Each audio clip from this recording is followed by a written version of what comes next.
Hello friends, welcome back to the new video. Today video title is guys how to change screen timeout in Vivo Y21 A phone. Guys, you want to change screen timeout setting, so guys you can change in this video guys. I will show you how to change it. So let's see how to change screen timeout in Vivo Y21 A phone.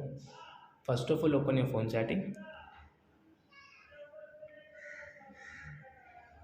scroll it guys, and guys click on display and brightness. Guys, click on screen timeout, so you can change from here. So an example for guys, we will take 15 seconds. And guys, now let's see. So guys, you can see guys, after 15 seconds guys, my phone screen will off, means time screen timeout. So you can see after 15 seconds it will off in our Vivo phone.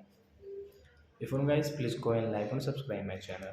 Guys, you can see phone has screen has off in our Vivo phone. After 15 seconds guys, it will off again. So I think friends you have understood. So that's it guys. Thanks for watching my video. Bye bye. Before guys, please go and like my videos.